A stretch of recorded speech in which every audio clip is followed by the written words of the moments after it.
Hello and welcome everyone. We are live today. Thanks for joining us. I am here with one of my favorite people, a long-term client and a long-term friend as well. Sarah Wood, owner of Allegiance Heating and Air, is joining me today. And wherever you're joining us from, do me a favor and leave us a comment. I'd love to see how far this stream reaches. I know we have friends and business associates from all over the world. Sarah and I are both based in San Diego, so that's where we're streaming from our respective offices just across town. So leave us a comment and let us know where you're watching from today. But what we're here to talk about today is building a great team. And Sarah has learned this lesson because she's a great leader, but also out of necessity. She's learned this out of necessity because I'll give a little bit of her story and I'll let her tell you the rest of it. But she took over her business in the HVAC industry, which is traditionally a very heavily male-dominated industry. I looked up the statistics and it was, only a couple percentage of women even in the industry. But Sarah's father suddenly unexpectedly passed away, and now here she was running his business in an industry where she was not the expert and did not have the option to go into the field and do the work, right? Being an owner operator in that regard just wasn't a choice for her. She had no choice but to build a team. So Sarah, talk about the early days of taking over this business in kind of a forced and unexpected way and what that was like for you. Oh, well, thank you for the kind words and the lovely introduction. Everything you said was true, and I'm glad you did that research. So you have 1 point on me. Sarah Wood, owner of Allegiance Heating and Air here. Like Karie said, 2009, my father had suddenly passed away, and I personally just happened to be on maternity leave from the market that had been crashing at that time.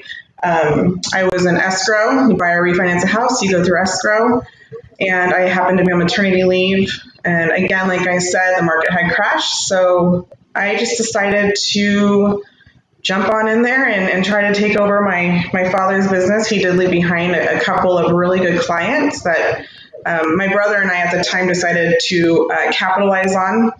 And it's been growing ever since. As far as being the owner operator, yes, in order to really be a successful business, there really is no choice. You typically do need to just be an owner and build a team so you can build your company. However, there's always a choice, right? I could be on the field. I totally could have gone on the field. It just wasn't a choice for me. And typically, if you plan on growing your business more than a one-man show like my father was, you shouldn't be an owner-operator. You'd have your hands in too many pots. He was okay with that. He loved what he did, and that was good enough for him, and it was good enough for our family at the time. But times are different. Times are different. You need to make a little bit more money, especially here in California, and that's really hard to do. And plus, it's backbreaking work. You really have to have a good team behind you in order to be successful in this industry. Yeah, absolutely. And I see we've got a few people joining us here from Canada to England and also in San Diego. So welcome, you guys. Thanks for tuning in. If you're just now joining us, leave us a comment and let us know where you're watching from. Also, if you have any questions for Sarah or I, feel free to type those in and we'll try to keep an eye on that as well. But Sarah, you and I met in 2014. So the business had already grown pretty substantially from when you took over till that point in time. But I remember you being still a bit like, I don't actually know what I'm doing. I'm doing it, but I don't actually know. So talk a little bit about some of the lessons that you learned with just building that team from like the one or two people you had then up until how you do things now, over a decade later. Well, one thing I learned is that I had really good work ethic and apparently good customer service, because it was kind of this organic growth, right? I just worked really hard. I would say I hired a couple of doozies, but I really did have a couple of, I would say, strong men at the time that helped me run the field and allowed me to grow the back end, which any successful labor-intense business really needs. That back-end office is everything. And without that, it's really hard to run a successful field. So by the time I did meet you, Karie, yes, I was at that time where I didn't go to school for this. I really don't know what I'm doing. Like I said, it was just customer service. Probably that I learned running a desk from doing escrow for so many years in the real estate industry. But I didn't know about systems or what I should be doing. I almost quit, basically. It was growing at that rapid pace to where I was either going to stop or I was going to try to learn how to run the business at that level. Somebody told me join a contractors group and get a business coach. So I did both, and it has been 6-7 years. Yeah, since 2014 was when we met. Yeah, so, and I think you looked at my P&Ls and said, Sarah, I think you need an assistant in the office. It's time. So she said, get out of your in-home office and get an assistant. I did both, and that helped tremendously because once I had help on the back end, we were really able to put, with Karie's ideas, we were really able to put our systems in place. And here we are. We went from 3 employees at the time onto our second business purchase, and now we have 24 employees. Nice. That's awesome. Yeah, that's also a cool part of the story is you purchased a second business. Happened to be another one of my clients, by the way, now running that one alongside your husband. So yes. You and your husband have business together. Correct. Yeah. And that We'll part talk about your approach now, because you've done some interesting things with regards to recruiting, because recruiting is a particular challenge in our current economy, at least in the United States. Unemployment's very low. Everybody seems to be fighting for the same small candidate pool. Companies, stealing employees, for the promise of 25 cents an hour or more, whatever it is. What are some things that you've done to continue to attract great talent and retain great talent as well? Right. Well, one good thing I can kind of give my pat on the back, anybody that has left when they do say, they think the grass is greener on the other side, 90% have tried to come back or be a rehire. So I will say that's a good thing about my company. And when they go to other companies and the communication and all that with the office isn't great, they kind of see the difference. But I have, at this time, because I do so much marketing, I've taken those dollars and I don't know if this is where you're going with this or part of it, but I have taken those marketing dollars and I've really had to invest in just advertisement for quality hires. So whether it's Indeed, Facebook, or any kind of other recruitment out there, that's where I've had to put my marketing dollars at this time, which is it's a really interesting shift. Yeah. Because most businesses are focused on lead generation. Your business had more business than you could handle, right? You're trying to throttle the business and having to push jobs out due to not having enough people. So you took the marketing funds and treated your recruiting like marketing. Right. Which was a shift I want, those of you tuning in here today, if you're struggling with recruiting, to think about that is, are you treating your recruiting the same that you're treating your lead generation to, that it's a consistent effort and your company's got to stand out.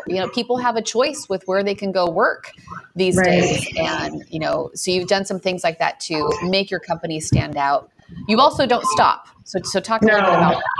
No, it's on repeat. It's on repeat. We might toggle back how much we're investing so we can play around with the marketing and the recruitment, but there might be a time where we're just investing more in marketing at that time, and or the recruitment. But yeah, it constantly flows. We're constantly interviewing and hiring because the type of business, heating and air conditioning, is very ebb and flow. So everyone's looking at the same time for employees, and everybody's laying off at the same time for employees. So the really good time for us to recruit is when it's slow, because we're not, fortunately, and that's when you'll get more of a quality pool out there to pick from. So yeah. So it's a bit counterintuitive that when everybody else is maybe laying people off because the season is low and the work, that's when you're going and scooping up great talent. Right. And have the plan in place, the finances in place to sustain that, right? So that you can make hay when the sun shines, right? They're Correct. there when the peak season, when the seasons change, and it picks back up, that you're ready to go. So I think a lot of businesses wait until it's too late. Right. They Well, wait until they're desperate, and then it's part of that budget, whether, you put that in recruiting, but you also need to put some aside to actually, there might be some slow times, but you don't want to lose that employee. You will need them. Yeah. So whether they're just driving around in the truck, or they're getting trained, or they're helping out for that time being, that part of that budget that I use for recruitment that's also a part of it. If there isn't enough work, there will be. Yes. Yeah, exactly. Yeah, I think if businesses wait until they really need someone, in most cases, it's too late. Right. Either because the candidate pool isn't available, or because the time to onboard or train the new person, they need somebody that they can plug in now. So starting a little bit before you feel ready, right? And constantly building that bench of people, so that when you need someone, you've got relationships you can call on who might be ready to make a change. Starting a little bit before you're ready. I think I've ran this entire business that way. Yeah. That's true. You were thrown into the deep end, no doubt. Yeah. And welcome those of you if anybody's just tuning in, feel free to leave a comment if you have a question, or just let us know where you're joining us from. That would be awesome.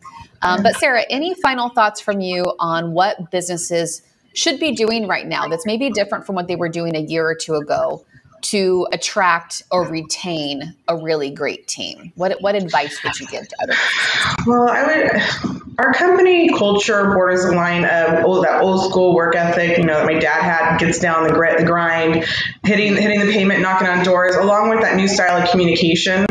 And what I mean by that is just not that tyrant old foreman yelling down the backs of the technicians on the field.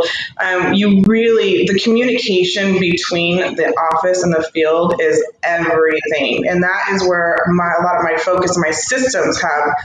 If I started the systems there and just kept tweaking and growing it, and I really feel that communication is what has helped launch my business. The guys, they'll appreciate the girls in the office, because everybody thinks they're the reason why the company runs. Let's just put it out there. The girls in the office, the guys on the field, everybody thinks so, but it takes from both. A leadership and ownership standpoint, it takes a village, and communication is what has really helped my business thrive. So that part of my company culture, that's really what start happens. Before you're ready. Mm-hmm. Don't undervalue the back end, the operational side of the team. Correct. And make sure communication flows freely in all directions. Yeah, good advice. Wellness out there every once in a while. They like that too, and they like to have throw a party, reward yourself, reward your team, and keep those company meetings going weekly. Yeah. People want to enjoy where they work, and because they've got choices now, make it a place that's enjoyable for them to come. They enjoy the people they work with, and they get a breakfast burrito from time to time. Yeah. Appreciated and acknowledged for their efforts. Yeah. Yep. Awesome. Well, thank you so much for your time and for sharing your experience. You've got a lot of it. So thank you for sharing that with our viewers today. Yeah. And I will see you soon. Oh, thank you, Karie. Thanks for having me. Thanks everybody for tuning in.